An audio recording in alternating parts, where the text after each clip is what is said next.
Saudaraku dikasih Tuhan Yesus, saya akan menyampaikan kebenaran firman Tuhan bagaimana kehidupan kita menjadi pribadi, menjadi umat Tuhan yang memiliki kehidupan yang berkenan kepada Tuhan. Penting sekali jemaat Tuhan kita bertumbuh dalam dasar firman Tuhan, mengetahui firman karena firman akan memerdekakan kita. Firman akan menuntun kita untuk kita mengerti gaya hidup seperti apakah yang Tuhan inginkan. Ada banyak gaya kehidupan orang-orang di dunia ini, tetapi sebagai anak Tuhan kita harus memiliki gaya hidup atau budaya kehidupan kita seperti yang Tuhan inginkan. Amin. Sudah siap dengan firman Tuhan? Puji nama Tuhan ya. Saudaraku, kita lihat firman Tuhan dari 1 Yohanes 2 ayat yang ke-6. 1 Yohanes 2 ayat yang ke-6.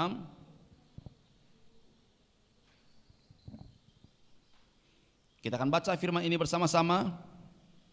Katakan amin kalau sudah menemukan. Barang siapa mengatakan bahwa ia ada di dalam dia, ia wajib hidup sama seperti Kristus telah hidup. Sekali lagi ya.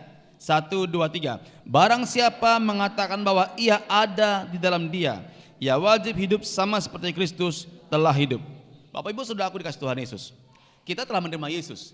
Kita telah ada di dalam dia, dalam Yesus. Firman Tuhan berkata bahwa setiap orang yang setelah terima Yesus, lahir baru, orang itu, kita semua wajib hidup sama seperti Kristus telah hidup. Bagaimana Kristus telah hidup dalam dunia ini? Kita baca di firman Tuhan di Alkitab. Bagaimana dia sejak kecil, waktu dia menjadi anak tukang kayu, dia lahir di keluarga anak tukang kayu, walaupun dia berasal dari surga, dia tidak memiliki benih laki-laki, tapi benih dari Allah, roh Allah sendiri, yang tinggal dalam rahimnya Ibu Maria. Tetapi dia dilahirkan di keluarga tukang kayu. Yus tukang kayu, sejak kecil dia bersama-sama dengan orang tuanya. Di sini juga suatu ketika dia di bait Allah, maka ibunya mencari-cari Yesus. Dia ada di bait Allah. Tapi ketika dia harus pulang, dipanggil pulang, dia pun pulang. Ini menunjukkan bagaimana seorang anak kecil harus dengar kepada orang tuanya. Amin. Harus dengarkan nasihat orang tuanya. Renungan yang saya sampaikan kemarin, beberapa waktu yang sebelumnya, di grup jemaat, bagaimana anak-anak harus mendengarkan didikan nasihat ayah dan ibunya. Apakah sudah membacanya? Apa sudah meresponinya? Puji nama Tuhan. Katakan amin. Harus meresponi firman Tuhan. Nah, saudara Tuhan Yesus, kalau kita mengerti bahwa kita sudah di dalam Yesus, kita wajib, katakan wajib. Wajib hidup sama seperti siapa? Seperti Kristus. Kristus bicara apa? Yang paling nurapi, yang telah bangkit dari kematian. Kita harus hidup seperti Kristus yang telah bangkit. Amin.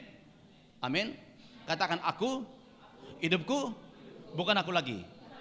Hidupku sekarang karena Kristus.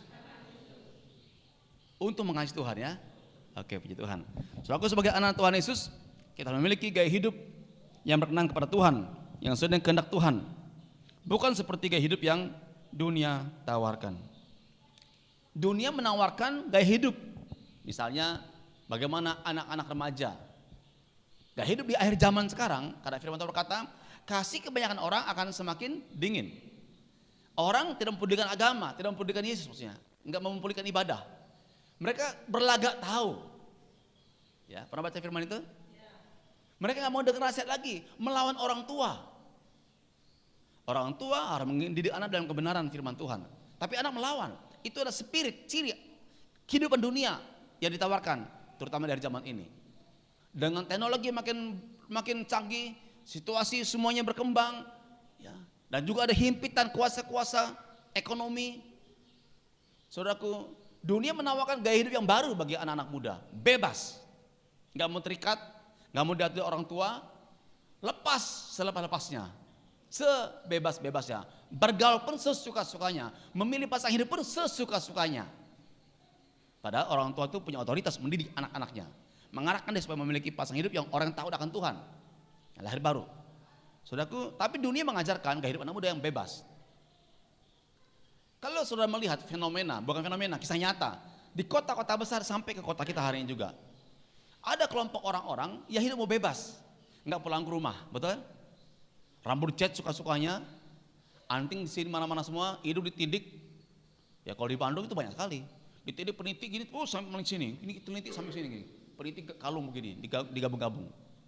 Mereka nggak pulang 3 hari, 5 hari, ada kadang mereka pergi ke luar pulau, naik motor butut, dengan bannya juga udah ban gundul, lalu minta makan dengan cara mengamen di pinggir-pinggir jalan. Kalau diselidiki siapakah mereka? Orang-orang yang memiliki keluarga yang nggak memperhatikan dia. Dunia mengajarkan kalau orang tua nggak memperhatikan, kamu hidup bebas, bergaul bebas. Kalau mereka pergi pacaran, udah suami istri dengan pasangan masing-masing, nginep di pinggir-pinggir jembatan, di bawah jembatan, di pinggir-pinggir jalan. Enggak semua mereka orang miskin, banyak juga orang kaya. Artinya orang berada, hanya orang tuanya kawin cerai, broken home. Ayahnya mungkin KDRT istrinya, ayahnya mungkin punya istri berapa, nggak terpelihara, ibunya juga begitu mungkin, atau mungkin udah pisah-pisah orang tuanya, sehingga dia merasa nggak ada yang mengayomi. Dan dunia mengajarkan, dunia menawarkan gaya hidup yang bebas. Iblis mendorong mereka sehingga mereka mau bebas. Mungkin mereka berkata, saya nggak berbuat jahat, saya nggak menodong, nggak merampok, tetapi dia mau bebas. Karena beli nasi bungkus, 1 bungkus dimakan ber 10 rame-rame, seolah-olah setia kawan, 1 suap 1 orang, 15 suap habis soalnya, 15 orang yang makan, setia kawan. 1 beli minuman es teh buat 15 orang, 1 sedot sekaligus semuanya, habis semuanya. Seperti ini gaya hidup dunia yang bebas. Nah, sudah juga di kota kita sudah mulai ada. Mudah-mudahan begitu. Ada lagi hidup bebas. Laki-laki yang mungkin merasa dia uangnya aja, dia otak-atik motornya, dia keliling-keliling lalu bikin kelompok-kelompok. Akhirnya menjadi geng motor. Kebut-kebutan merusak. Merasa paling hebat. Ada lagi kelompok yang bebas lagi. Orang-orang bekerja, dia punya uang, dia menggunakan uang suka-sukanya. Dunia menawarkan bermacam gaya hidup manusia. Dia nyewa rumah atau barak, dia tinggal dengan pacarnya 1 rumah tanpa menikah, kumpul kebo. Ini gaya dunia. Dan manusia nggak pakai uang orang lain, hasil dia sendiri, di diri saya sendiri, dosa saya sendiri. Saudaraku, ini gaya dunia. Ada lagi orang gaya dunia nggak mau bekerja, nggak tertib, nganggur, malas kerja, tapi keinginan tinggi, ada stres, koslet. Ada yang hidup lagi anak-anak muda, mereka malas belajar. Kalau malas belajar, generasi muda ada harapan bangsa kita, juga harapan untuk masa depan gereja. Pemimpin lahir dari anak-anak muda, tapi anak muda nggak belajar, dia suka-sukanya, maka dia menjadi generasi tersisih. Kenapa saya tersisih? Dengan saudara yang muda-muda ini kuliah, saudara memiliki banyak kesempatan, wawasan lebih luas dibandingkan orang yang nggak sekolah tinggi-tinggi. Beda, tetap beda pola pikirnya. Nah saudaraku, tapi dengan gaya hidup orang yang malas belajar, malas sekolah, malas kuliah, apa yang terjadi? Pada waktu dibutuhkan orang punya kualifikasi tertentu, mereka nggak sampai di sana, sehingga mereka menjadi generasi tersisih. Padahal firman Tuhan kita adalah orang pemenang, raja-wali Tuhan.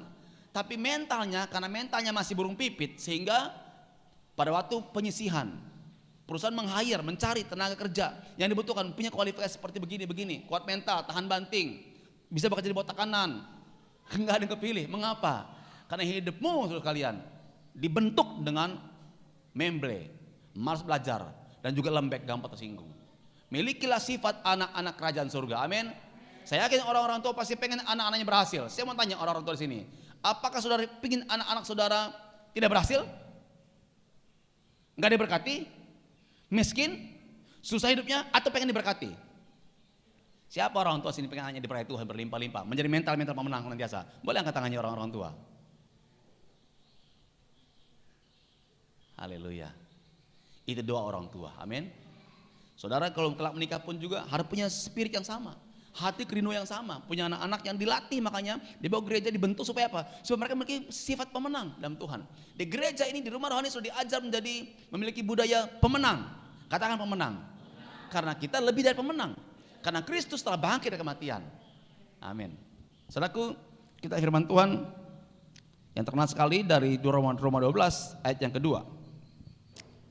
Janganlah kamu, Roma 12 ayat 2, janganlah kamu menjadi serupa dengan dunia ini, tetapi berubahlah oleh pembaharuan budimu, sehingga kamu dapat membedakan manakah kehendak Allah, apa yang baik, yang berkenan kepada Allah, dan yang sempurna. Jangan lagi mau dibentuk oleh dunia, nanti sama kayak dunia. Gaya hidup orang-orang dunia, saya sudah katakan tadi, untuk katakanlah para orang yang bekerja, orang yang sekolah, yang kuliah, Ya. Gaya hidup orang-orang dunia, keluarga-keluarga, yang penting orang tua nyiapin biaya untuk anak sekolah, udah ya, nggak peduli rohani anak-anaknya bagaimana, bertumbuh tidaknya. Orang tua wajib prihatin kalau anaknya nggak bertumbuh. Orang tua wajib prihatin kalau anak-anaknya nggak bertumbuh. Tapi kalau orang tua kita, saudara sekalian, yang kebetulan belum bertumbuh, maka saudara harus memiliki kesadaran sendiri. Itulah gunanya orang tua rohani, gembala. Itulah gunanya ada pembimbing rohani, pembimbing PA, yang menjadi orang tua juga seperti bagi saudara sekalian untuk menolong saudara bertumbuh di dalam Tuhan. Mereka mengajar, mereka mungkin terbatas, mungkin masih muda, tapi mereka punya kerinduan mendidik saudara untuk hidup dalam kebenaran firman Tuhan. Janganlah kamu menjadi serupa, menjadi sama dengan dunia ini. Tetapi kita ke gereja, kita persekutuan, kita PA, supaya kita mengalami perubahan hidup. Kita diajar saat teduh supaya kita mengalami perubahan hidup. Supaya kita bisa membedakan mana kehendak Allah, pergaulan mana yang benar, kehidupan mana yang benar, yang berkenan pada Tuhan, dan yang sempurna, apa yang baik. Pasangan hidup bagaimana yang Tuhan inginkan, yang berkenan Tuhan, yang cocok buat kita menurut Tuhan, yang baik dan yang sempurna. Jangan asal keren, tampan, ya, badannya wangi, handsome gitu, wow, langsung. Enggak, saudara doa dulu. Jangan asal karena cantik, lembut, pintar masak. Saudara nggak kenal dalamnya, cuma tahu luarnya saja. Pernikahan itu bukan pada waktu teng teng tereng, itu pemberkatannya atau acara ritual pernikahan. Tapi setelah itu hidup, itulah pernikahan. Ada banyak orang kecewa, mau tukar tambah nggak bisa, tukar tambah suami nggak bisa, tukar tambah istri nggak bisa, telan saudara. Apa yang sudah beli selama ini. Artinya apa? Servis. Makanya perlu hadirat Tuhan yang mengubahkan suami, mengubahkan istri. Ada banyak suami-suami dia nggak peduli anak-anaknya. Ada banyak suami-suami nggak peduli istrinya. Dia hidup seperti bujangan. Dia hidup menggunakan uang seperti anak bujangan yang nggak punya tanggung jawab. Ada begitu yang suami-suami seperti yang juga sibuk dengan hobinya sendiri, tapi uang itu nggak menjadi berkah bagi anak-anaknya. Ada banyak ibu juga sibuk dengan hobi, dengan kelompok-kelompok arisan dan segala macam, nggak peduli dengan rumah tangganya. Firman Tuhan mengajar kita supaya bisa membedakan mana kehendak Allah, apa yang baik, yang berkenan, dan yang sempurna. Amin. Nah. Bagaimana gaya kehidupan kita menjadi pribadi yang berkenan kepada Tuhan? Pertama, kita nggak bisa berubah kalau nggak beribadah. Itulah gunanya kita buat ada ibadah raya. Kita nyewa aula hotel. Karena tanah gereja kita belum bisa kita bangun, karena jalannya juga belum bisa dirapikan semua. Kita nyewa aula hotel mahal-mahal, pakai AC, disiapkan. Ada orang-orang melayani Tuhan yang bersihan, nyiapin semuanya supaya saudara nyaman, tinggal duduk dingin AC gitu, nggak kerepotan. Buat apa gereja buat ini semuanya? Supaya saudara bisa beribadah. Lalu dibuat juga kelompok-kelompok lebih kecil. Dibikin per segmen, pelayanan keluarga, keluarga kumpul dengan anak-anaknya, akan firman dibagikan tentang keluarga. Para karyawan-karyawan diajar tentang bagaimana bekerja yang baik, karyawan teladan. Bagaimana diajar mereka supaya menjadi karyawan yang hidupnya mengandalkan Tuhan, yang diberkati hidupnya. Para pelajar, youth, dilayani supaya dibentuk mereka sejak muda, menjadi rajin belajar, menjadi generasi ke depan yang generasi gemilang, menjadi bintang-bintang Tuhan. Generasi muda, anak-anak kecil, dibikin pelayanan untuk anak-anak kecil. Walaupun hari ini khusus hari ini saja kita libur untuk sekolah minggunya, karena beberapa harus pergi ke Lok Bunter, ada keluarga meninggal, ada pemakaman hari ini juga sekaligus semua, sehingga kita persingkat sedikit.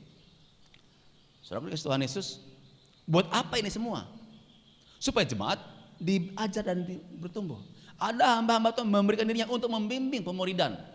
Karena semua kita harus menjadi murid Kristus. Jadi saudaraku, kita harus beribadah dengan benar. Ini yang pertama. Bagaimana supaya hidup kita memiliki gaya hidup yang berkenan kepada Allah? Yang pertama adalah memiliki gaya hidup yang benar, beribadah dengan benar. Kenapa kita beribadah? Supaya kita bisa mempersembahkan hidup kita, tubuh kita pada Tuhan, ya, sebagai persembahan hidup yang kudus berkenan kepada Allah. Roma 12 ayat 1. Karena itu saudara-saudara, demi kemurahan Allah aku menasihatkan kamu supaya kamu mempersembahkan tubuhmu sebagai persembahan yang hidup, yang kudus dan yang berkenan kepada Allah. Itu adalah ibadahmu yang sejati. Supaya kita memiliki hidup yang berkenan pada Allah, gaya hidup kepada Allah, pertama beribadah dengan benar. Bagaimana beribadah dengan benar? Hari Minggu gereja. Ibadah jam 9, sebelum jam 9 udah sampai di sini. Bangun lebih subuh dari hari sebelumnya. Amin. Yang punya anak-anak, ngurusin dulu persiapan anak-anaknya supaya nanti berangkat bisa dengan tenang, nggak usah kebut-kebutan di jalan. Persekutuan, pergi persekutuan. Pemuridan, pergi pemuridan. Itu beribadah. Amin. Kita harus bersukacita beribadah. Harus dengan sukacita. Tuhan, aku mau beribadah besok. Aku berdoa. Jadi nggak beribadah nggak dengan loyo. Pengen diberkati di sini, pengen dibangkitkan semangatnya, tapi di rumah dia hanya Minggu saja semangatnya.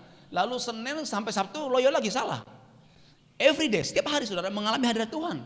Karena saudara baca firman, berdoa, saat teduh, bangun kehidupan yang benar, membangun manusia rohani, mendeklarasikan setiap firman Tuhan yang sudah terima sebagai perkataan yang hidup dari Tuhan, supaya kita bisa memberikan persembahan kita kepada Tuhan, yaitu tubuh kita, hidup kita yang mengenang kepada Tuhan. Kita harus pergi beribadah. Amin. Amin.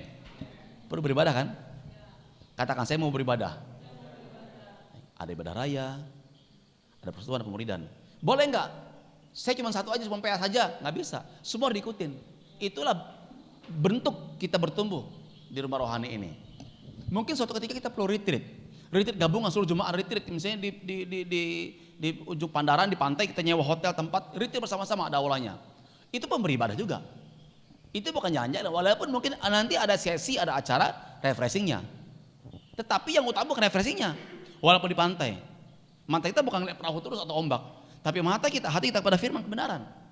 Selesai itu mungkin ada sesi untuk refreshing, it's okay, gak apa-apa. Itu beribadah. Mungkin pun ada doa semalaman, mungkin pun ada doa subuh. Besok pagi mulai jam 4 para pekerja akan doa subuh setiap hari jam 4 pagi sampai 15. Para pelayan Tuhan harus bangun sebelum jam 4. Karena jam 4 dia doa. Yang punya anak-anak mau sekolah ya harus siap-siapin semuanya. Nggak mungkin setrika baju buat anak sekolah besok pagi. Harus dari hari ini minimal dipersiapkan atau kemarin. Karena besok jam 4 harus udah mulai doa lewat Zoom, kemudian baru mereka persiapan untuk kegiatan hari-harinya. Itu yang pertama tadi, beribadah yang benar. Yang kedua, supaya kita hidup berkenan pada Tuhan, kita harus gemar memuji Tuhan. Bentuk keintiman hubungan kita dengan Tuhan.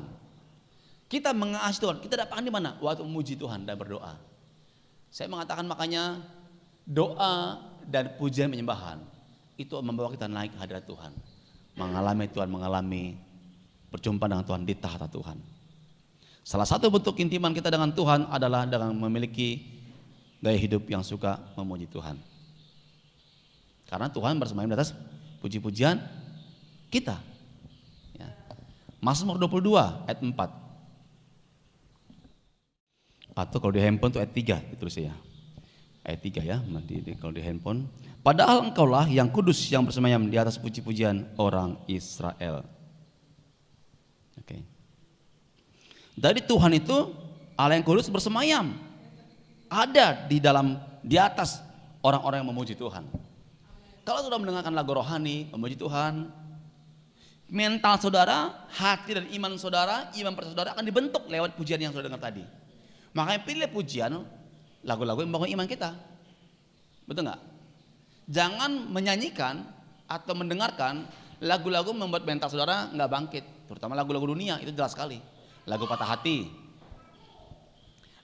hati, lagu frustasi, lagu ditinggal pacar, apalagi itu, lagu bangkrut, ya, lagu makan sepiring berdua, itu lagu dangdut ya. Banyak orang suka tuh. Apa artinya? Apa faedahnya buat saudara makan sepiring berdua? Apa faedahnya saudara? Ingat dulu sama apa mertua, apalah nggak ngerti itu ya. Pokoknya model-model begitu, roman picisan. Lalu saya menikmatin sambil jempolnya goyang-goyang begini, buat apa? Ya, nyanyikanlah pujian kepada Tuhan, nyanyikan agungan Tuhan, nyanyikanlah bagaimana saudara intim ingin mengampiri hadirat Tuhan. Nyatakanlah firman kebenaran lewat pujian itu sehingga iman kita, iman percaya kita, mental kita semakin kuat, semakin bangkit mengasihi Tuhan. Kita percaya, walaupun tantangan di kiri kanan kita mengatakan Tuhan engkau bersama aku. Maka apa yang kau katakan, kau percaya, kau ucapkan lewat pujian tadi terjadi, terwujud bagi hidup saudara. Amin. Karena hidup mati orang tergantung lidahnya. Siapa gemar menggemakannya, dia makan buahnya. Perkatakanlah, nyanyikanlah puji-pujian kepada Tuhan. Allah kita bersemayam di atas puji-pujian kita. Memuji Tuhan. Yang ketiga tadi, hidup dalam pimpinan Tuhan, pimpinan Roh Kudus. Saudara nanti di rumah bisa baca di Roma 8 ayat 1 sampai 9. Roma 8 ayat 1 sampai 9, sudah saja. Pada waktu kita dipimpin oleh Roh Kudus, saudaraku, maka keinginan-keinginan dunia atau keinginan-keinginan daging akan sirna. Waktu saudara beribadah, persekutuan, PA, maka keinginan-keinginan yang gak mau beribadah akan hilang. Semakin berikan diri beribadah rutin, maka saudara semakin menjadi serupa dengan Kristus. Ya. Ketika kita melakukan firman Tuhan dipimpin Roh Kudus, maka keinginan-keinginan daging akan mati. Dan kita ada dalam tuntunan Roh Tuhan, dalam karunia, kasih karunia Tuhan Yesus. Firman Tuhan berkata, orang yang hidup dalam daging tidak mungkin berkenan kepada Allah. Roma 8 ayat 8. Orang hidup menurut pola dunia nggak mungkin berkenan kepada Allah. Yang tadi tuh, seterusnya saya, nah itu nggak pernah pada Allah. Suka-suka saya, itu nggak berkenan kepada Allah. Artinya itu ada sesuai dengan keinginan setan atau dunia ini. Paham ya? Oh, saya malas belajar. Nih untuk anak pelajar nih. Saya malas belajar, terserah saya aja. Itu nggak berkenan pada Allah. Itu berkenan tujuan iblis supaya saudara menjadi bodoh, malas, dan menjadi miskin pada akhirnya. Apalagi sudah bodoh, malas, miskin, pengen kaya. Nah terbalik tuh. Nggak ada orang kaya karena malas bekerja. Pasti orang malas bekerja awalnya malas belajar. Perhatikan para pelajar yang malas belajar. Mereka malas bekerja. Betul nggak? Kenapa? Terbiasa membentuk mentalnya, image-nya, malas mengejar target. Kan belajar itu targetnya kan, bab sekian pelajari, betul nggak? Ada ulangan, ada mungkin latihan dikerjakan. Itu kan dilatih dari sejak sekolah. Di gereja pun mungkin ada latihan dari pemimpin PA. Ayo baca ayat ini, ayat hafalan. Minggu depan saya tanya, kamu udah hafal ya? Orang cuma satu ayat masa nggak hafal 7 hari ngafalinnya. Dihafalkan. Pertama saudara yang diajar ayat hafalan apa? Al-Bing PA. Jamin keselamatan. Betul nggak? Di mana ayatnya? 1-5, ayat 11 dan 12. Bagaimana ayatnya? Dan inilah keselamatan itu. Lo udah jelas? Lo kenapa saya hafal? Udah hampir 40 tahun saya hafalin.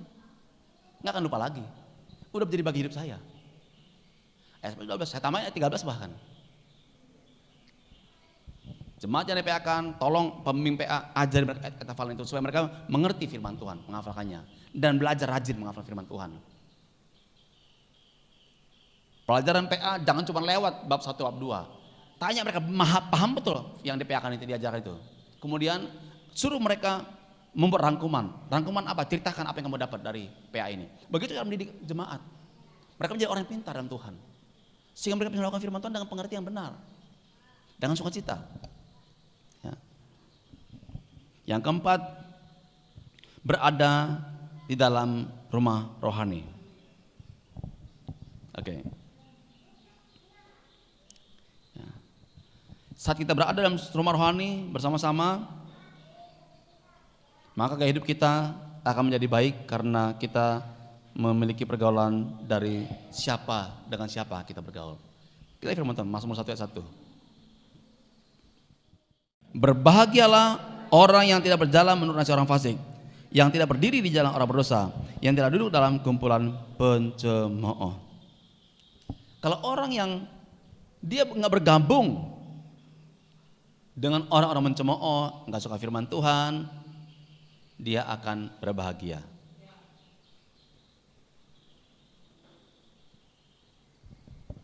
Saudara harus memiliki kehidupan komunitas yang benar. Selain di gereja, rumah rohani, juga pergaulan sehari-hari dengan siapa. Itu menjadikan diri saudara seperti apa yang saudara bergaul. Kalau sudah bergaul dengan orang pencemooh, nggak suka firman, nggak sungguh-sungguh, hidupmu sedikit banyak akan terpengaruh oleh mereka.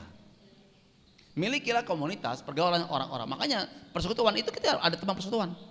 Saudara seiman, satu gereja, PA ada, saling mendoakan, bisa curhat kita. Dan tidak isi hati kita. Dia nggak bocori, kenapa? Dia teman PA kita, teman untuk bertumbuh bersama-sama. Ada pembimbing PA yang tempat kita bertanya pada dia.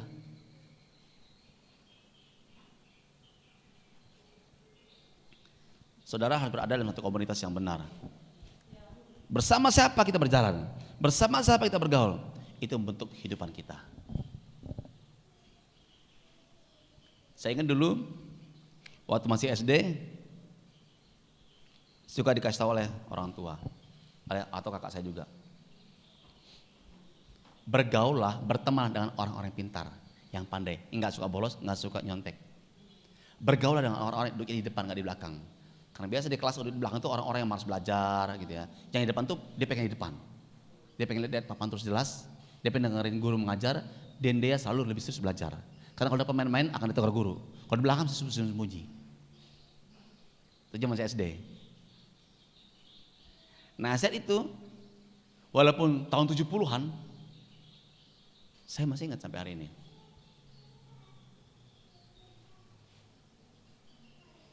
Orang tua harus mengajar anak-anaknya hal yang benar, mendorong dia. Nah, bergaullah dengan orang-orang yang suka belajar. Kalau sudah bergaul, anak sudah bergaul dengan orang yang gak suka belajar, maka anakmu akan sama dengan orang yang gak suka belajar. Kenapa? Sama pergaulannya. Kalau punya anak-anak gadis, anak remaja, anak-anak gadis, kasih tahu, kamu masih SMA. Jangan dulu pikir pacar-pacar, apalagi SMP, apalagi SD, apalagi. Orang tua beri nilai kebenaran firman Tuhan. Karena berpacaran itu untuk menikah kelak. Nangkap? Loh, dunia menawarkan apa? Dunia menawarkan cinta monyet. Makanya kayak ya. Nggak tahu yang baik dan yang benar. Dan yang buruk nggak tahu. Sukanya. Kita kan yang iseng-iseng. Ikut Tuhan nggak ada yang iseng-iseng. Hidup ini nggak boleh iseng-iseng, harus serius. Sekolah iseng-iseng nggak serius, gagal. Bekerja iseng-iseng, ya saudara nggak punya uang apa-apa. Melayani apalagi melayani Tuhan harus sungguh-sungguh, nggak boleh iseng-iseng. Nggak boleh iseng-iseng. Memiliki pesan hidup untuk iseng-iseng nggak boleh, harus yang serius. Menjaga kudusan, jaga kehormatan, jaga hati, jaga mata kita. Amin. Amin. Siapa bergaul dengan orang bijak menjadi bijak, tetapi siapa berteman dengan orang bebal menjadi malang. Kita sama-sama firman Tuhannya. Amsal 13. Amsal 13 ayat 20. Kita baca sama-sama dengan suara yang mantap ya, oke? Dapat semuanya? Amsal 13 20 1 2 3. Siapa bergaul dengan orang bijak menjadi bijak, tetapi siapa berteman dengan orang bebal menjadi malang. Bukan jadi orang Malang ya, Jawa Timur bukan. Tapi maksudnya menjadi orang yang malang nasibnya. Bukan pindah ke kota Malang, bukan ya. Saudaraku, pahami hal ini betul-betul. Kalau sudah bergaul dengan orang bijak, hidupmu akan jadi bijaksana. Bergaul dengan orang yang mengejar Tuhan, ya sudah jadi. Makanya dulu sejak saya SMA kelas 1, saya mulai mengejar orang-orang yang mengenal Tuhan. Saya bergaul dengan hamba-hamba Tuhan. Saya bergaul dengan orang-orang, saya baca sejarah, biografi, kehidupan orang-orang gerakan. Saya mengejar Tuhan, saya mencari. Suatu ketika saya nggak mengerti bagaimana pelayanan desa, pelayanan kedar. Saya menemui hamba Tuhan senior yang tahu pelayanan kedar di Indonesia. Saya ngobrol dengan dia, bahkan makan di rumah dia, ngobrol banyak sharing. Saya mengejar. Saya jadi seperti apa yang saya rindukan. Lah kalau saudara bergaul dengan orang-orang yang gak bijaksana, gak bakal bijaksana. Siapa bergaul dengan orang bijak menjadi bijak, tetapi siapa berteman dengan orang bebal, apa bebal itu? Orang gak mau berubah hidupnya, pengen tinggal dalam dosa. Lahir baru sih lahir baru, tapi gak mau gereja, malas, gak mau PA, gak mau pemimpin PA. Firman Tuhan dipilih-pilih. Kalau firman katakan engkau diberkati, nah ini buat aku diberkati. Kalau firman bilang engkau harus berubah, dia gak mau berubah. Dia mau firman yang dia rasa enak. Tidak boleh, amin. Katakan itu bukan saya. Bukan kamu juga. Bilang lain, bukan kamu itu. Bukan kita pokoknya. Kita udah nggak lagi. Dulu mungkin iya, sekarang nggak lagi kan. Harus berubah. Itu yang perubahan. Nah, berteman dengan orang bebal. Tahu orang bebal nggak? Walaupun tahu firman Tuhan, ngelawan firman Tuhan. Orang begini sekalian, jauhilah mereka itu. Bukan dimusuhi, jauhi. Bukan benci, jauhi saja. Jangan terlalu akrab. Cuman halo, apa kabar? Udah aja. Selamat siang, udah. Selamat malam, oke. Ya, tetapi bergaullah dengan karib dan orang-orang yang cinta Tuhan, yang rajin bekerja. Saudara mau pinter, misalnya bisnis, orang yang diberkati Tuhan. Belajar dari orang-orang yang pintar bisnis. Jangan sudah mau pengen diberkati, belajar kepada orang yang malas bekerja, yang bangun jam 10 pagi atau jam 10 menjelang siang, tiap hari di HP-nya selamat pagi menjelang siang, nggak pernah selamat pagi atau subuh. Selamat pagi menjelang siang, dia bangun jam setengah 11. Selamat pagi menjelang siang terus hidupnya. Di antara pagi dan siang. Tidur tengah malam. Antara malam dan pagi. Jam setengah 1. Itu udah mau pagi kan, subuh kan, dini hari kan. Begadang, bangun setengah-setengah. Ngelandau, kata orang di sini. Saudara bergaul dengan orang begitu, engkau pun terpengaruh dengan mereka. Bisa menjadi pebisnis yang berhasil? Kalau kita mendeklarasikan, aku diberkati, aku sehat, aku rajin bekerja. Mulai melangkah, amin. Mulai melangkah. Mulai menabur, mulai bekerja. Buat planning, perencanaan untuk pekerjaan apa yang kita kerjakan. Jangan mengharapkan yang besar-besar, apa yang ada kerjakan saja. Saudara bisa punya benih cabai ditanam. Paham maksud saya? Talenta apa, berkat apa yang sudah dikerjakan, kerjakan yang ada. Enggak usah muluk-muluk, enggak usah yang kita nggak bisa kerjakan. Yang bisa kerjakan. Yang nggak bisa jangan tinggi-tinggi. Nanti keluar asap putih atau keluar ada gunung berapi meledak. Kan terlalu tinggi, sudah punya impian. Yang ada aja, langkah pertama dulu. Nanti Tuhan angkat lagi, baru langkah kedua.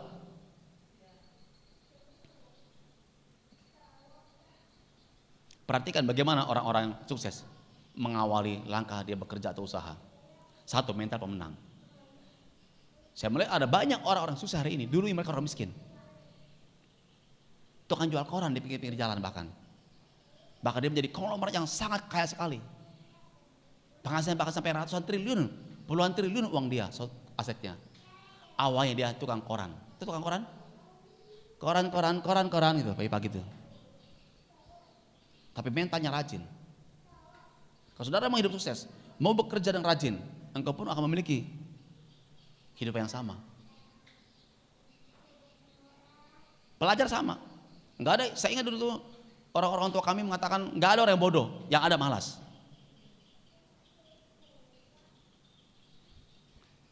Enggak perlu anak muda menyalahkan orang tua. Orang tua kurang ini, kurang itu, enggak ada kurang-kurang. Kita punya otak yang sama. Betul enggak? Belajar. Saya senang kalau saya pergi ke daerah Sumatera, ya, enggak usah di kota, di kampung-kampung, yang kampung-kampung yang orang miskin sekali. Saya dengar dari kampung ini, dari gang sini, dari jenderal, dari pengusaha, dari orang hebat, dari pejabat. Pada mereka tidak sekaya saudara, nggak punya tanah, buruh di sawah, orang miskin. Kita dengar kabar dari kampung ini jadi jenderal, ini jadi pengusaha, ini jadi pejabat, dia orang hebat semua. Kuliah di Bandung ITB. Nggak ada kampus abal-abal, yang asal-asal kuliah pokoknya gitu, nggak jelas lulusannya nggak ngerti apa-apa, nggak ada. Dia selalu kuliah yang bagus, bahkan ada yang keluar negeri. Pada orang tuanya buruh petani di sawah orang. Miliklah sifat pemenang, rajin bekerja dan irit. Bukan pelit, irit. Irit pelit itu beda. Irit itu rajin nabung, pelit itu kikir, nggak mau menolong orang lain. Tapi rajin, punya planning menabung. Nggak semua penghasilan dimakan habis semua. Itu gaya hidup anak Tuhan diajar. Kalau saudara punya penghasilan 10 juta, nggak mungkin sudah habis 10 juta, harus ditabung. Betul? Nggak mungkin saudara menikmati semua yang ada makanan dijual di kota ini, semua cobain semuanya. Itu lapar mata namanya. Saudara makan semua pun sama aja, saudara tetap aja, nama saudara nggak berubah. Warga negara saudara nggak berubah, nggak saudara jadi mancung. Oh, saya supaya kelihatan keren begitu kayak orang-orang di Eropa sana, saya makan makanan mereka, makan mata saya jadi biru. Itu jadi mancung. Enggak. Kalau hidup mau mancung dalam, tetap mancung dalam. Walaupun pakai operasi plastik, oke mancung. Nanti nikah punya anak, mancung dalam. Lo dia anak siapa? Oh, bapaknya sama ibunya ternyata dulu operasi plastik. Aslinya muncul di anaknya nanti. Gengnya mau turun, nggak bisa ditipu-tipu. Paham saya?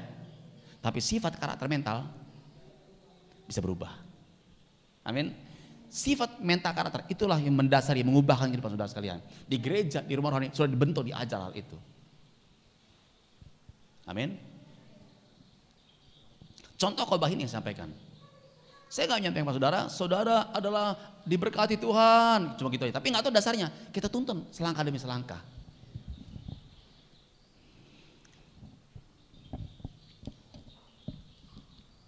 Tadi pujian Dan doa ya. Doa juga yang kita butuhkan. Dengan doa kita mengalami hadirat Tuhan. Dengan doa kita dibentuk, ditegur Tuhan, dirubah Tuhan kita. Dengan doa kita dapat impartasi hati untuk melayani Tuhan juga.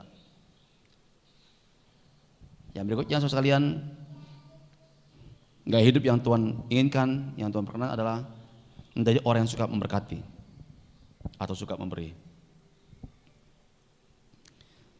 Kita sudah menerima kasih Tuhan yang begitu besar dan memberkati kita berlimpah-limpah. Kita perlu berikan dengan cuma-cuma.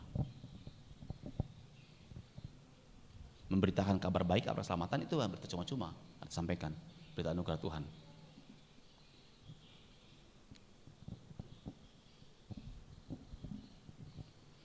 Saya akan tunjukkan beberapa ayat firman Tuhan.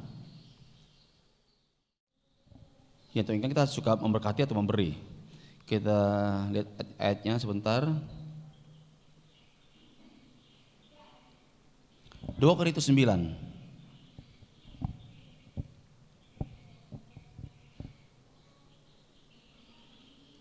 ayat 6 dan 7. Hendaklah masing-masing memberikan menurut kerelaan hatinya, jangan dengan sedih hati atau karena paksaan. Sebab Allah mengasihi orang yang memberi dengan sukacita. Biasanya ayat ini diajarkan untuk orang memberi persembahan kolekte, perpuluhan atau nolong orang gitu ya. Saudaraku, ini firman Tuhan mengajarkan supaya kita memiliki sifat yang berkenan pada Tuhan adalah sukarela, dengan sukacita, bukan dengan terpaksa, bukan dengan sedih hati. Waktu kita memberi, apakah memberi persembahan, kolekte, mengembalikan persepuluhan, memberi persepuluhan kepada Tuhan, atau juga kita nolong orang lain dengan sukacita. Harus suka memberi. Dunia mengajarkan justru pelit.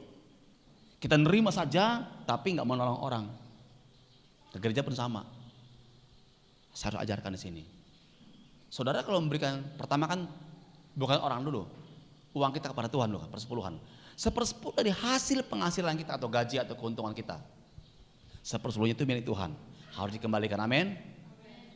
Saya perhatikan orang-orang setia sama perpuluhan nggak pernah kekurangan. Jemaat-jemaat yang setia perpuluhan nggak pernah kekurangan. Saya perhatikan tuh, ada jalan Tuhan. Karena mereka pun diajar hidup nanti akurat dalam mengatur keuangan. Kemudian memberikan persembahan kolekte. Sudah tahu bagaimana kalau kami beri persembahan kolekte di hari Minggu ibadah begitu, atau di mana kami beribadah? Kami siapin sebelum ibadah. Tanya istri saya mau tuh. Kami siapin, cari uang yang bagus, bukan yang uang jelek, bukan uang recehan. Pokoknya ya asal ada, nggak malu ngasih. Saudara nggak perlu malu. Kalau nggak ada uang nggak usah ngasih kolekte, nggak apa-apa. Betul tidak? Tapi berikan yang terbaik. Jangan memberi persembahan tiba-tiba 100.000, tiba-tiba cuma 2.000. Nah ini kenapa nih? Fluktuasi kayak sakit jantung. Kita habisin semua. Seharusnya saudara kalau diberkati Tuhan, kita kan makin hari makin terang, makin rembang tengah hari makin terang, makin terang kehidupan kita. Hidup kita makin diberkati, itu yang benar, makin diberkati. Karena makin akurat. Amin. Dulu awal saudara memberi persembahan untuk pelajar, mungkin 5.000. Atau mungkin 2.000, itu yang kita punya uang. Waktu kita bekerja, masa masih rongewo terus? Orang ngewo Jawa 2.000. Itu pun uangnya kucel. Saya ngomongin bukan gereja ngomong, kita nggak ngumpulin uang. Selama ini pun saudara ibadah online berapa tahun kita nggak ada persembahan, jalan terus ibadah kita, nggak ada masalah. Tanya pada pelayan sini, nggak pernah sama sekali kita berhutang dengan jemaat Tuhan. Amin. Pelayan nggak pernah berhutang dengan jemaat Tuhan. Tuhan mencoba segala-galanya bagi semuanya. Tapi jemaat diajar supaya diberkati Tuhan. Karena satu yang Tuhan inginkan adalah suka memberi. Itu adalah gaya hidup anak-anak Tuhan, anak kerajaan. Memberi pada Tuhan terutama, lalu menolong orang-orang lain. Oke. Kalau awalnya 2.000, udah bekerja, nggak 2.000 dong. Saudara punya gaji 1 juta atau 2 juta, masa nggak bisa minimal ngasih kepada Tuhan 10.000 persembahannya? Betul nggak? Gaji naik, persembahan harusnya naik juga. Gaji naik, persembahan malah nurun. Nah, ini salah ini. Oh ini nggak bisa diberkati, orang bilang nih, karena orang banyak memberi akan diberkati Tuhan berlimpah-limpah. Ukuran yang kau pakai akan diukurkan bagimu, kata firman Tuhan. Amin. Saya belajar sejak tahun 80-an, 84 awal. Kalau persekutuan, saya memberikan uang, saya siapin persembahan buat Tuhan di persekutuan. Kadang-kadang bahkan Roh Kudus menyuruh saya, berikan seluruh isi dompetmu. Itu nekat loh. Kalau Tuhan bicara, saya mau belajar. Tuhan aja saya taat. Saudara pernah nggak Tuhan suruh bicara? Karena belum sempat Tuhan bicara, saudara mengejar Tuhan sampai Tuhan melatih saudara. Saya dari Tuhan, berikan semuanya. Zaman dulu 10.000 itu besar sekali. Udah besar. Karena uang terbesar dulu 20.000. Uang cetakan uang terbesar, nggak ada yang 10.000. Karena dulu makan, rumah makan Padang cuma 500 rupiah. Bahkan waktu saya SMA itu belum sampai, masih 200 rupiah rumah makan Padang. Udah lengkap segala macam. 2 macam lauk. Cukup 300 200 rupiah. Saya kuliah 31 500 rupiah makan Padang. Tahun 86 87 500 rupiah makan Padang di Bandung. Jadi 10.000 itu besar sekali, betul kan? Betul nggak? Berikan semua. Itu bukan uang sekolah, itu uang jajan saya, uang saku saya, uang makan saya. Saya berikan dari dompet semuanya kepada Tuhan. Dan saya pulang jalan kaki dan nggak makan. Saya bilang, Tuhan, tapi saya nggak punya uang lagi Tuhan, jalan kaki. Roh Kudus bicara masih lagi, aku sedang melatih engkau. Wih, nggak kecewa sama Tuhan. Nggak ada yang nganterin pulang. Pernah juga tiba-tiba ada yang nganterin, ayo ikut saya naik motor. Puji Tuhan, ini Tuhan nolong. Pernah juga tiba-tiba ada yang ngasih, ini saya dikasih Tuhan ngasih uang. Ini cara Tuhan ya. Lalu saya mikir, mungkin memberi semua nanti Tuhan kasih kayak pengalaman kemarin. Tiba-tiba ada orang Tuhan suruh ngasih uang buat saya. Nggak ada yang ngasih uang sama sekali. Jalan kaki pulang, ada yang ngajak. Yang repot tiba-tiba ada saudara Siman lewat depan saya, mobilnya kosong, dia ngajak saya naik angkot. Nggak ngajak saya naik mobil itu. Padahal lewatin tempat saya tinggal.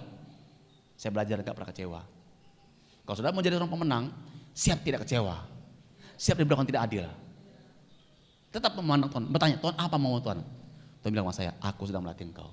Wah, saya bawa gitar, pelopos Tuhan, jalan kaki. Sampai rumah gak ada makanan, hanya ada air putih. Bukan air mineral.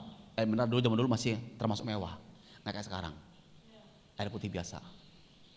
Ya, ambil dari dalam tanah. Pakai jet pump. Haleluya. Sampai sekarang hidup saya tuh nggak jadi miskin, enggak. Makin Tuhan berkati. Memberi dengan sukacita, bukan paksaan. Satu ketika retreat pelayanan butuh uang banyak, uang yang ada sedikit, nggak cukup. Kita rela memberikan apa yang kita miliki untuk nutupin kebutuhan retreat. Sehingga ukuran iman itu mengejar Tuhan, Tuhan kembalikan. Amin. Makanya jangan kaget. Kalau kami keluar negeri, udah kaget, udah dibentuk Tuhan, memberikan segala kali buat Tuhan. Bahkan udah memberikan pekerjaan kami pun kami tinggalkan, full timer jadi pendeta ke kota ini, meninggalkan keluarga kami, meninggalkan teman-teman kami, pekerjaan kantor kami, meninggalkan pelayanan yang besar di kota Bandung, Jakarta. Kita pergi ke Kalimantan, kita melayani sebelah sini. Udah segila-gilaan buat Tuhan zaman dahulu kala puluhan tahun. Amin. Saudara mau mengalami hal yang sama, harus siap masuk camp pelatihan yang sama juga. Haleluya, puji Tuhan. Matius 6 ayat 2. Matius 6 ayat 2. Jadi apabila engkau memberi sedekah, janganlah engkau merancangkan hal itu seperti yang dilakukan orang munafik di rumah-rumah ibadat dan di lorong-lorong supaya mereka dipuji orang. Aku berkata kepadamu, sesungguhnya mereka sudah mendapat upahnya. Jangan pamer. Pengen diumumkan di gereja atau di persekutuan, retreat sudah terpenuhi. Bapak A 2 juta, Bapak B 2,5. Oh senang bang. Kalau kita lupa disebutin namanya, kita langsung nanti saya nggak menyumbang lagi. Nah ini salah ini. Dia memberi itu buat Tuhan bukan? Kita pun menolong, ada jiwa-jiwa yang kekurangan. Kita mau beli beras, ngumpulin beras sekarung-sekarung, satu keluarga kita kirim. Kita pengen nama kita disebut, saya ngirim 10 karung. Ya. Lupa disebutin, lalu pundung. Ini salah. Kecewa sama Tuhan, kecewa dengan pelayanan, itu salah juga. Namanya juga orang bisa lupa baca. Kecuali malaikat bisa nggak lupa baca. Kita makhluk manusia nih, bisa lupa, kakak baca. Atau lupa dicatat namanya tadi. Dan juga nggak boleh sebutin sebetulnya. Ya, jangan seperti orang munafik. Kenapa saudara sekalian hal ini perlu? Bikin sifat suka memberi, supaya kita nggak terikat oleh harta. Makanya ketika seorang kaya datang pada Yesus katakan, ya, aku melakukan hukum Taurat. Apa yang Anda lakukan, Guru? Aku supaya bikin engkau. Matius 19 ayat 21. Kata Yesus kepadanya, jikalau engkau hendak sempurna, pergilah, jualah segala milikmu dan berikanlah itu kepada orang-orang miskin. Maka engkau akan beroleh harta di sorga. Kemudian datanglah kemari dan ikutlah aku. Tuhan tes nih orang yang kaya. Rela nggak hilang segala hartanya, kasih orang-orang miskin gak mampu. Kemari ikut aku sekarang. Saya mau tanya, saudara rela nggak begitu? Kasih kepada orang miskin, orang-orang nggak kenal, pengamen, pengejalan yang pakai anting, kasih orang-orang miskin. Rela nggak? Sampai hilang segala-gala hartanya, saudara nggak punya makanan lagi. Tuhan ngetes hati orang itu. Apakah ada lebih penting harta atau percaya Tuhan akan memberkati hidupnya? Saya udah lakukan. Ninggalin pekerjaan, istri saya mau ninggalin pekerjaan dia, kehilangan no income, merantau ke pulau yang nggak ada keluarga, nggak ada famili sama sekali. Ninggalkan pekerjaan kita, ninggalin penghasilan kita, kehilangan harta segala-galanya. Untuk melayani kalian semua di sini, membawa kalian pada kerajaan surga tujuan Tuhan. Melayani dan mendoakan Pulau Kalimantan, jiwa-jiwanya sampai ke desa-desa. Kami mau ikut dia. Ikut dia nggak sengsara, nggak miskin, diberkati berlimpah-limpah. Kalau saudara mau mengenal Tuhan sungguh-sungguh, jangan terikat dengan harta apapun yang kau miliki. Jangan andalkan warisan orang tua, jangan andalkan kekayaan dari orang tua. Amin. Tapi andalkanlah Tuhan, ikutlah Tuhan, dengarkan arahan Tuhan. Dibutuhkan orang-orang yang dengar arahan Tuhan, bahkan menjadi hamba Tuhan, kehilangan segala-galanya. Jangan mau menjadi hamba Tuhan karena pengangguran, nggak ada kerjaan, udah jadi hamba Tuhan aja lah. Salah. Yang terbaik buat Tuhan. Malaikat 3:10, ini yang saya kenal sekali. Kita zaman Tuhan hafal ayat ini. Siapa sudah hafal sejak PAP tahun 80-an dulu. Malaikat 3:10, bawalah seluruh persembahan persepuluhan itu ke dalam rumah perbendaharaan, supaya ada persediaan makanan di rumahku, dan ujilah aku, firman Tuhan semesta alam. Apakah aku tidak membukakan bagimu tingkap-tingkap langit dan mencurahkan berkat kepadamu sampai berkelimpahan. Orang berikan persepuluhan, hidupnya berlimpah-limpah. Asal dia menggunakan uang dengan akurat. Jangan sisanya dihabisin berfoya-foya, itu salah. Kesalahannya di sana. Ya. Kalau kita memberikan persepuluhan kepada Tuhan, 1/10 penghasilan 1.000.000, 100.000 buat Tuhan, sisa 100.000, itu kita atur untuk persembahan, untuk makan, untuk uang pulsa, buat ini, buat itu, buat air, buat listrik, segala macam di rumah. Ya. Lalu juga harus nabung lagi. Artinya apa? Gaya hidup diturunkan. Tapi untuk Tuhan. Apa kata Tuhan tadi? Ujilah aku, firman Tuhan semesta alam. Saudara boleh menguji Tuhan. Apakah Tuhan tidak membuka bagimu tingkap langit? Apa tingkap langit? Surga terbuka. Kalau surga terbuka, berkat dicurahkan. Bukan diturunkan, dicurahkan. Tahu kalau hujan turun, hujan air turun setetes, tes. Itu bukan dicurahkan. Dicurahkan hujan deras. Berkat kepadamu sampai berkelimpahan. Seharusnya sama Tuhan tidak ada hutang. Berani kalau sudah mengatakan saya nggak mau memiliki hutang, kami nggak punya hutang sama istri saya. Bebas, makan tenang, tidur nyaman. Buat apa gaya hidup keren-keren tapi hutang banyak? Kami anti hutang-hutang. Nggak ada beban mental. Hutang dengan orang nggak ada, dengan Tuhan enggak. Bangun juga enggak. Bertahun-tahun kami sudah punya keputusan sama. Sejak menikah juga kita tidak berhutang. Amin. Cukupkan dirimu dengan apa yang ada yang Tuhan kasih. Nggak bisa pakai handphone yang harganya 5 juta, ya pakai ya 5.000. Oh kurang keren, lihat orang nanti malu. Kenapa tergantung pola dunia ini? Udah kita belajar tadi Roma 12 ayat 1 dan 2. Udah belajar bergaul dengan siapa? Dengan orang bebal menjadi bebal juga. Orang bijak menjadi bijaksana. Amin. Punya hutang, belajar membayar hutang. Habis itu bertobat, jangan lagi berhutang lagi. Saudara enak punya, jadi nabung, mulai nabung. Oh sekarang nggak bisa nabung karena bayar hutang. Oke, bayar hutang dulu, beresin. Beres hutangnya, mulai nabung.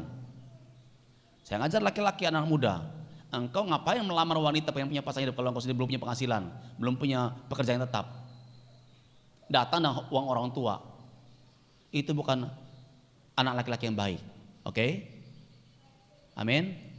Laki-laki yang mau menikah sudah punya penghasilan, tetap bisa nabung, ada yang dia bisa bawa sama dia.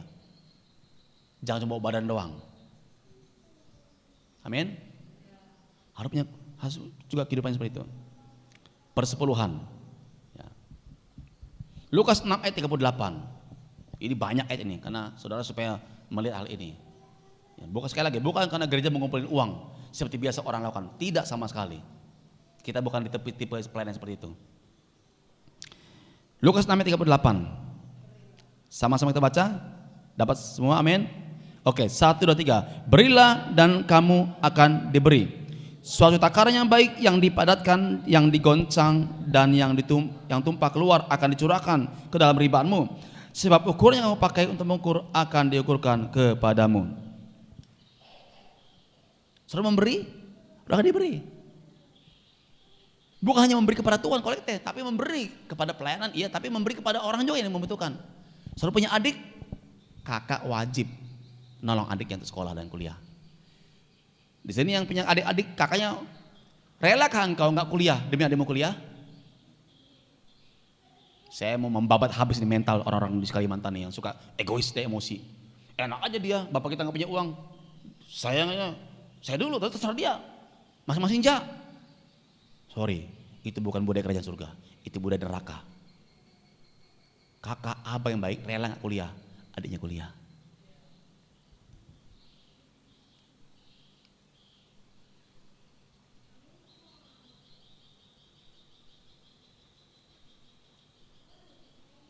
Amin. Di sini kita ada orang contoh gitu. Saya nggak sebutin karena direkam soalnya. Adiknya kuliah, dia nggak kuliah.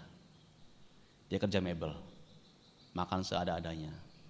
Adiknya nggak kuliah, adiknya dikuliah orang tua, dia nggak dikuliah orang tua. Adiknya nggak lulus kuliah, malah bawa istri, bawa anak, bukan bawa ijazah. Kemudian baru dia kuliah.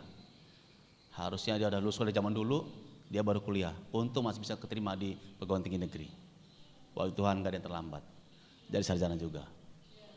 Saya tahu. Apakah banyak abang-abang dan kakak-kakak yang rela adiknya kuliah, dia gak usah kuliah? Atau bahkan dia mau bekerja, membiayai sekolah adik-adiknya. Itulah kakak abang yang baik, yang mengayomi. Engkau sudah berfungsi sebagai kakak dan abang, bagi adik-adik, pengganti orang tua. Amin. Indah kan kalau di gereja begini kan, banyak anak youth yang orang tua nggak mampu, abangnya kakaknya dia kerja buat adiknya supaya dia kuliah. Nanti adiknya yang lulus sarjana, dia bangga, dia wisuda, dia hadir, adiknya itu wisuda, dia nggak bilang ingat ya saya yang bikin kamu kuliah tuh, jangan lupa, setoran nanti udah ke setoran, nggak ada begitu.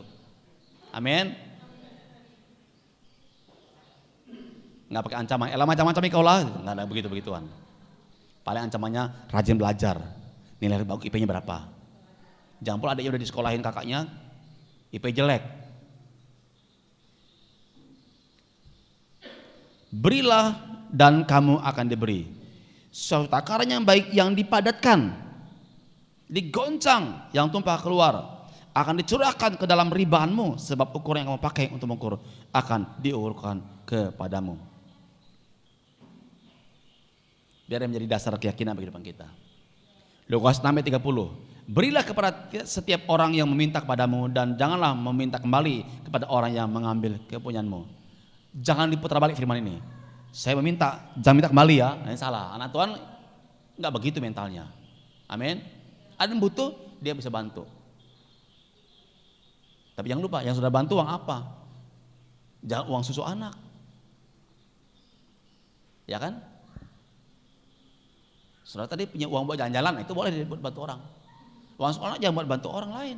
Nanti Anda mau gak sekolah, salah ngatur keuangan rumah tangga. Makanya dalam kelas pranikah sebelum pasangan itu menikah, kami mengajar salah satu sesi bab adalah tentang mengatur keuangan keluarga. Nggak gampang itu, karena banyak orang menikah ribut suami istri gara-gara masalah keuangan. Nggak terbuka, nggak akurat, nggak ngerti ngaturnya.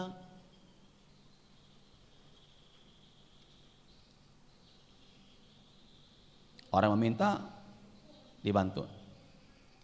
Satu kasihan, beberapa tahun yang lalu istri saya mau pergi pelayanan keluar kota, naik motor yang sekarang di bawah itu, Udah pakaian ikat tuh masuk tuh dalam tas, ikat pakai kresek besar supaya nanti hujan nggak tembus. Kami ikat pakai karet ban dalam tuh di depan tuh di motor tuh, trayback tuh.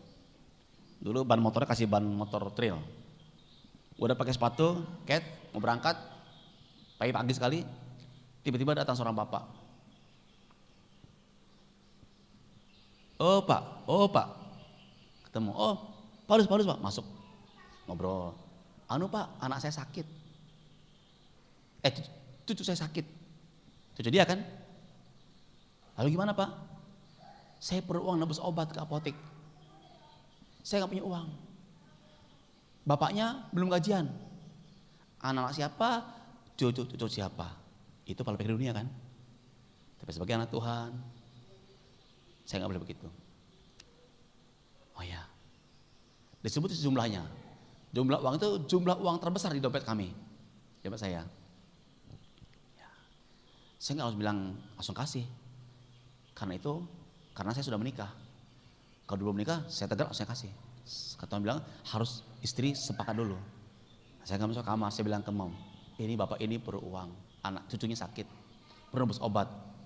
Ini uang terbesar di dompet kita, 1 lembar ini. Dia perlu uang ini.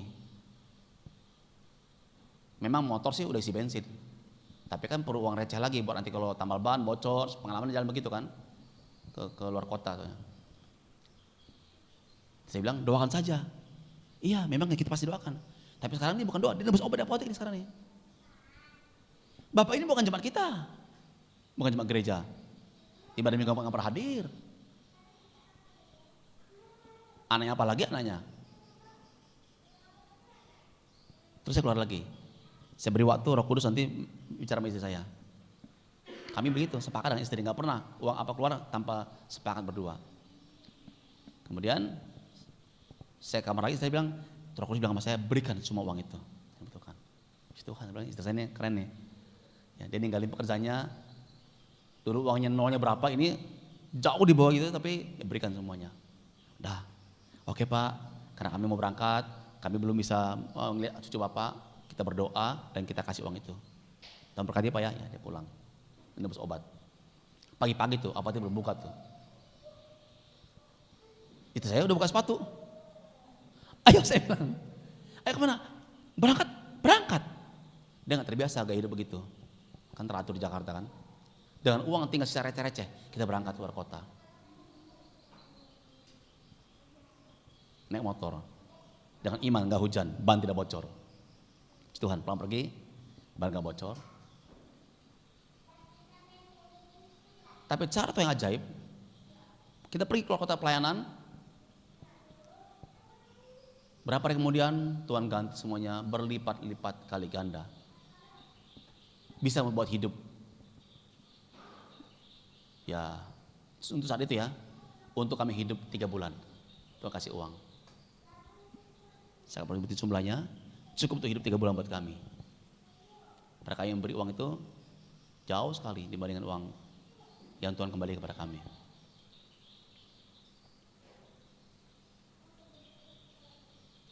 Tuhan gantikan 30 kali lipat dari apa yang kasih. Begitulah kebaikan Tuhan dengan cara yang ajaib. Bahkan gak cuman 30 kali lipat Tuhan ganti, plus ikan jelawat, apa tuh ikan ya lauk manjuhan, jeruk, sayuran, buah-buahan, semuanya lengkap semuanya. Tuhan kasih dengan digoncangkan, digoyang sampai tumpah keluar, dicurahkan berlimpah-limpah. Cukup 3 bulan hidup, plus yang tadi itu kulkas penuh semuanya, bahan makanan. Lauk manjuhan, lauk apa, penuh semuanya. Bersuka cita. Kami gak pernah mengemis hamba Tuhan. Kami gak pernah ngambilin makan-makan, mancing-mancing untuk makan, gak pernah. Kami percaya kita anak raja, raja. Kita berkelas hidupnya. Percaya sama Tuhan. Kalau dengan tinggalin pekerjaan kamu full timer, kita percaya dengan hidup Tuhan. Gak pernah minjam atau minta ke siapa pun, gak pernah. Apalagi Pak Jemaat gak pernah. Saudaraku, belajar dari iman yang kami terima dari Tuhan. Seperti kami juga. Amin. Ya. Berilah kepada setiap orang yang meminta kepadamu, dan janganlah meminta kembali kepada orang yang mengambil kepunyaanmu. Amin. Jangan bersungut-sungut, tolong orang bisa bantu. Ya, oke. Amsal 3:9. Muliakanlah Tuhan dengan hartamu dan dengan hasil pertama dari segala penghasilanmu. Pada waktu saudara mulai bekerja, penghasilan pertama, petani penghasilan panen pertama, berikanlah buat Tuhan persembahan sulung. Muliakan Tuhan dengan hartamu dan hasil pertama dari segala penghasilanmu. Saudara buka usaha baru, bisnis baru, hasil pertama berikan buat Tuhan. Kasih di amplop, kasih di kantong lete, atau kasih ke bendahara, tulis ini persembahan sulung. Nanti bendahara masukkan uang kas gereja itu. Amin. Begitulah gaya hidup anak Tuhan. Orang-orang yang diberkati dalam Tuhan, yang dulu miskin sekarang menjadi kaya raya dan mereka hidupnya nggak dikuasai kekayaan. Mereka begitu hidupnya semuanya. Terbiasa memberi. Ada banyak orang, ratusan orang mungkin atau bahkan ribuan, ratusan orang saya kenal. Saya tahu dulu makan yang susah, menjadi diberkati berlimpah-limpah karena mereka adalah hidup dalam pola firman Tuhan. Ya memberinya banyak saya ajarin sini, karena itu mengikat banyak di dunia ini orang roh pelit. Tapi saya mau menerobos batin saudara supaya engkau mengalami kemenangan. Ya. Amsal 3:27. Janganlah menahan kebajikan daripada orang-orang yang berhak menerimanya, padahal engkau mampu melakukannya. Jangan pura-pura sibuk, pura-pura nggak di rumah. Pada orang itu perlu ditolong. Tolonglah. Amin. Kecuali kalau memang nggak bisa, memang nggak ada. Kalau ada bantu, tolonglah. Amin saudara. Berbagi bahan makanan ya, dan sebagainya. Amsal 11 ayat 25. Siapa banyak memberi berkat, diberi kelimpahan. Siapa memberi minum, ia sendiri akan diberi minum. Kami sering sekali kalau lagi makan, ya makan di luar, nggak sempat masak kan paling itu ya. Dia tukang parkir belum makan, kami ajak makan. Ada orang nggak makan, pas bulan Ramadan kemarin bulan puasa, dia buka puasa hanya makan pentol beberapa biji. Dia nggak punya orang tua di kota ini. Dia yang malu-malu. Yang punya rumah makan nggak pernah ngasih dia makanan. Dia cuma cium aroma ikan goreng dan ayam goreng. Tapi yang punya rumah makan nggak pernah ngasih makan dia. Waktu kami belikan yang punya rumah makan kaget. Keluarga kah teman kah? Bukan pak. Siapa? Tukang parkir di depan rumah makan bapak, warung bapak. Belajarlah memberi. Bukan karena uang banyak. Mungkin kita kurang jatah makan kita untuk nolong orang lain. Kita belikan dia sepotong ayam goreng dan nasi dan lalapannya untuk dia bisa makan juga. Apalagi dia puasa, buka puasa nggak punya makanan. Amin. Belajarlah memberi dengan sukacita.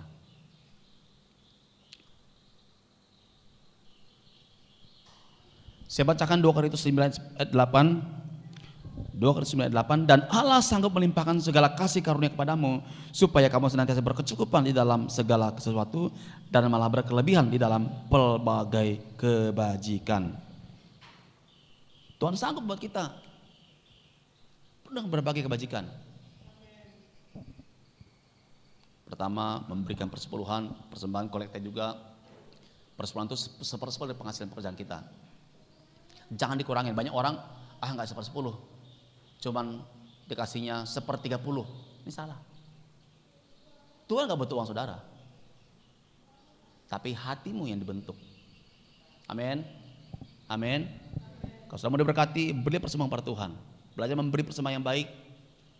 Tingkatkan, kalau tingkat berkat yang meningkat, tingkatkan juga.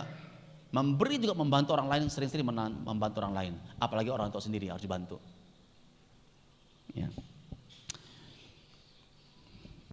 2 Korintus 9 ayat 11. Kamu akan diperkaya dalam segala macam kemurahan hati, yang memberikan syukur kepada Allah oleh karena kami.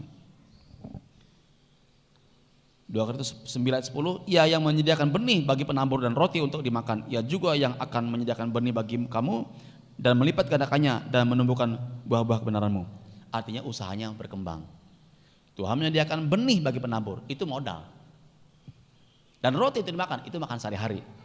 Tuhan juga akan menyediakan benih bagimu dan melipat gandakan benih, melipat gandakan modal. Artinya apa? Usaha makin besar. Amin. Saya kan dulu pembimbing PA saya pernah ngajarkan sesuatu. Itu udah puluhan tahun, sampai sekarang saya masih ingat. Udah lebih 30 tahun lalu, lebih 30 tahun lalu. Ya. Dia mengatakan begini, kalau di rumah kita nggak punya apa-apa, kalau kita sepertinya ada hutang katanya, nggak bisa membayar dengan apapun juga.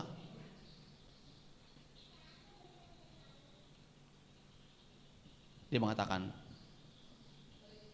bagaimana bayar hutang? Nggak punya apa-apa, uang nggak punya. Kesulitan. Lihat lemari, ambil baju, jaket, sendal atau sepatu, tas apa yang ada, topi kah, kasih orang yang butuhkan. Aneh kan? Harusnya nyimpen, dia malah memberi buat orang lain. Bukan bayar hutang loh, kasih orang lain. Bukan dijual, jual untuk bayar hutang. Pakaian second juga tetap mahal, tetap murah. Dikasih buat orang butuhkan.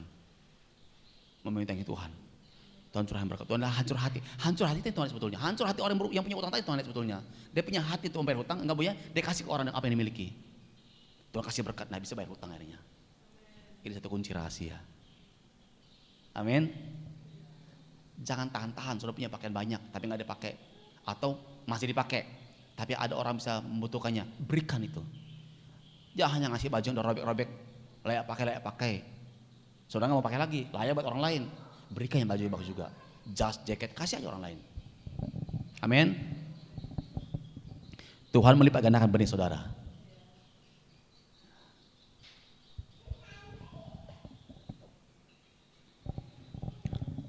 Dua Korintus 8 ayat 12. 2 Korintus 8 ayat 12. Sebab jika kamu rela untuk memberi, maka pemberianmu akan diterima. Kalau pemberianmu itu berdasarkan apa yang ada padamu, bukan berdasarkan apa yang tidak ada padamu. Yang ada kan? Bukan yang nggak ada. Jangan begini. Nanti jika Tuhan memberkati aku berlimpah-limpah, aku kasih uangku. Itu yang nggak ada. Itu angan-angan belaka. Jangan menghayal. Amin. Apa yang ada hari ini? Amin. Tuhan berkatilah aku. Nanti kalau Tuhan engkau memberkati aku memberikan semua Tuhan. Tuhan nggak butuh apa-apa dari saudara. Amin. Nggak perlu doa sama Tuhan. Kasih apa hari ini aja. Satu lagi, memberi dengan kasih Tuhan. Punya kasih ilahi. Kalau memberi nggak punya kasih, nggak ada gunanya. 1 Korintus 13 ayat 3.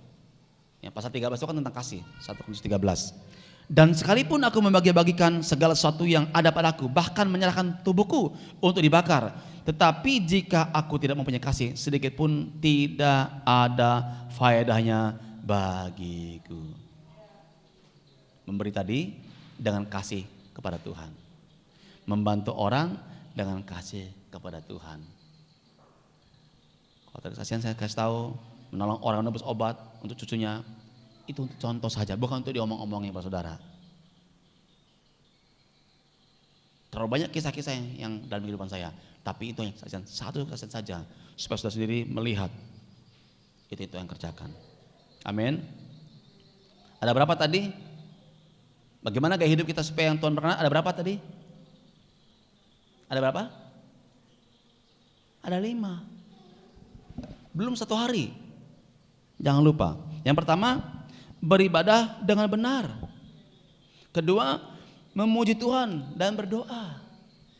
Doa, pujian, penyembahan. Ketiga, hidup dalam tuntunan Roh Kudus. Keempat, berada dalam perkumpulan orang-orang benar atau komunitas yang benar. Di rumah rohani, ibadah persekutuan, ibadah PA. Ya. Kelima, suka memberi. Saya kasih banyak ayat tadi karena ini suka iblis tahan masa harta supaya anak Tuhan nggak diberkati seperti dan pelit. Orang yang suka pelit hidupnya pasti miskin. Kalau punya banyak uang dia selalu miskin.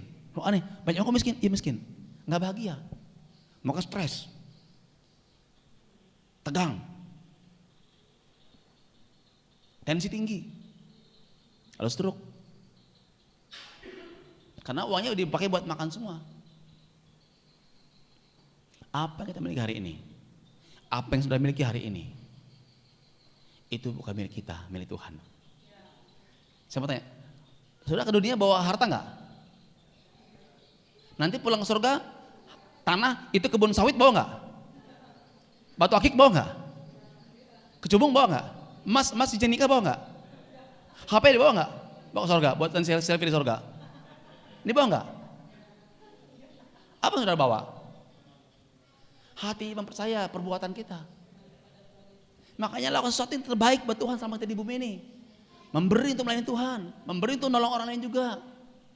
Persepuluhan kepada Tuhan. Oh, iblis tahan persepuluhan ini. Biasanya banyak hamba Tuhan mengajar perpuluhan supaya gereja banyak uang, kami enggak. Supaya engkau diberkati, engkau enggak memberi pun, engkau yang juga yang rugi. Kami tak diberkati. Saudara enggak memberi persepuluhan kepada Tuhan, saudara yang rugi. Saudara enggak membantu orang-orang susah, orang lain, membantu adik supaya adik sekolah, engkau yang rugi juga. Kita mau fan-fan saja. Saya kasih firman kebenaran. Engkau terima, engkau diberkati. Engkau enggak terima, engkau yang rugi. Tapi kami akan sedih kalau engkau diberkati. Karena saya pergi meninggalkan segala-galanya untuk melayani saudara. Saya pengen engkau diberkati menjadi hebat. Diberkati jadi pejabat. Jadi konglomerat ke depan. Tapi konglomerat itu enggak mungkin tiba-tiba lahir. Harus dibentuk, dilatih dulu. Amin. Harus mau diajar. Rendah hati. Gereja bukan mengambil uang jemaat menyedot. Kumpulin sot, nggak ada gunanya gereja ngumpulin uang jemaat supaya gedung besar megah, nggak ada gunanya kalau jemaat nggak bertumbuh. Yang Tuhan mau jemaat dibangun untuk bertumbuh rohaninya. Amin. Berkat itu udah pasti akan datang pada saudara sendiri. Amin. Saudara mau hidupi? Ada berapa tadi? 5 gaya hidup yang Tuhan berkati. Yang pertama apa tadi pertama? Saya mau tanya suara laki-laki. Yang pertama apa tadi? Yang keras dong. Yang keras. Yang pertama apa tadi? Benar dan benar. Yang kedua yang wanita. Memuji Tuhan, berdoa, pujian penyembahan. Yang ketiga pria lagi. Hidup dalam pimpinan roh Tuhan. Supaya kita enggak melakukan perbuatan-perbuatan dunia, perbuatan daging. Yang keempat, yang perempuan, yang wanita lagi berada di satu perkumpulan orang-orang percaya, orang yang bijaksana, orang yang baik mengasihi Tuhan, orang yang baik-baik. Jauhi orang-orang yang sudah nggak bertumbuh. Kelima sama-sama suka memberi persepuluhan kepada Tuhan, kolektif persembahan, membantu orang, betul nggak? Nolong orang.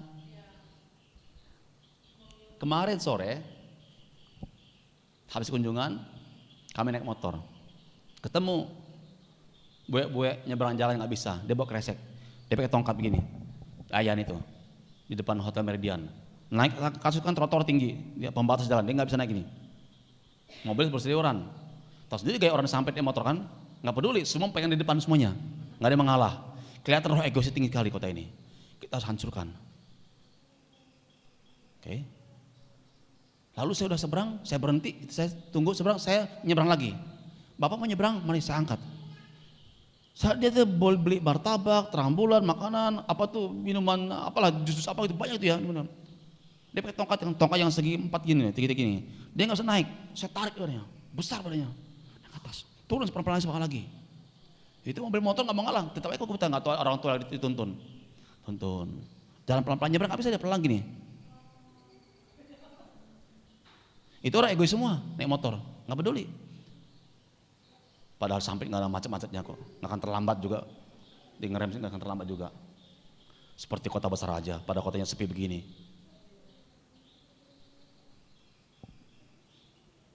Sampai seberang. Bapak rumah di mana? Itu Jalan Ulin, maksudnya depan rumah dokter. Bapak saya bonceng aja pak, sana. Nggak usah, pulang-pulang aja. Saya tahu sih. Dikira kita sumbangan apa nanti.